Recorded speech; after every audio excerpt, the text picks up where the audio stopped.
diverse 50 million Americans you will ever meet. Why? Most identify under category Latino. They are the most varied ethnic group in the United States.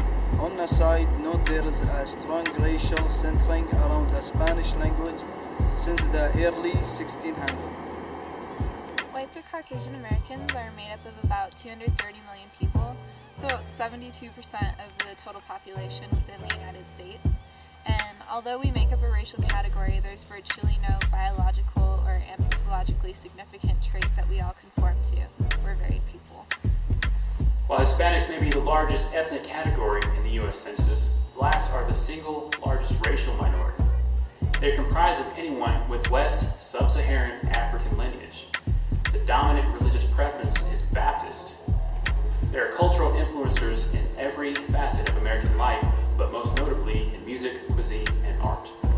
Asian Americans are people who come from Southeast and Far East Asia, which includes India, China, Japan, Mongolia, Korea, Indonesia, and some other countries. And the majority of the Asian Americans are found on the East and West Coast. Interestingly, there is also a strong racial trait of disapproval towards intermarrying with some other ethnic categories. Native Americans are the only indigenous peoples of this continent. However, even they immigrated over 12,000 years ago. This ethnic category includes both Native Americans and Alaskan Natives, which together comprise hundreds of tribes and micronations, many of which have been preserved to this day.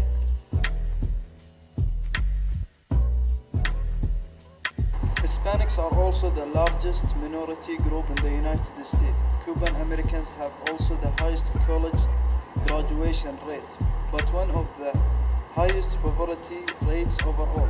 Notably interesting, Hispanics have also the longest life expectancy of all Americans. Interesting question. In general, we have the smallest headcount per household, the second highest education rate, and the highest income. However, in white America, there exists one of the greatest gender disparities in income inequality.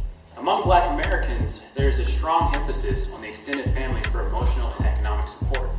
There's a greater receptiveness towards religious practice and significant intolerance of homosexuality. The 39 million African Americans are around 13% of the total United States population, with a significant population in the southeastern United States. Asian Americans have the highest income per household and the highest education rate in the United States. Asians have an increasingly high life expectancy and much lower rates of many diseases. This, coupled with a lower incarceration rate, high values, and stereotyped higher average intelligence perception, has caused many to consider them as the model minority, the ideal cultural group.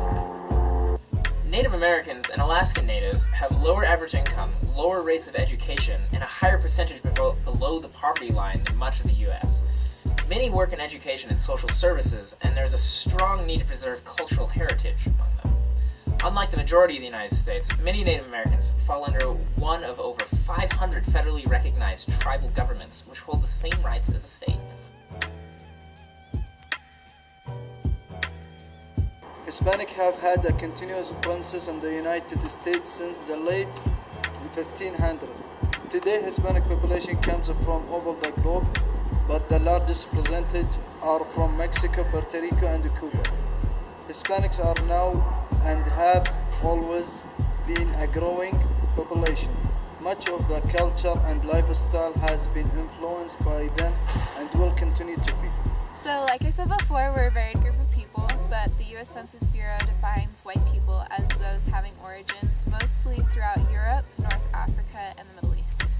While there were earlier contacts with U.S. soil, the beginning of white America as we know it was during the European settling of the continent several hundred years ago. The first blacks in America came over in the 1520s with the Spanish as slaves. The colony was ultimately a failure, and the slaves were left on U.S. soil. The practice of importing slaves continued until Abraham Lincoln delivered the Emancipation Proclamation. While the earliest Asian inhabitants were thin around 40,000 years ago, these people eventually distinguished themselves as Native Americans. Most Asians came as laborers in the 1700s during the European occupation of North America.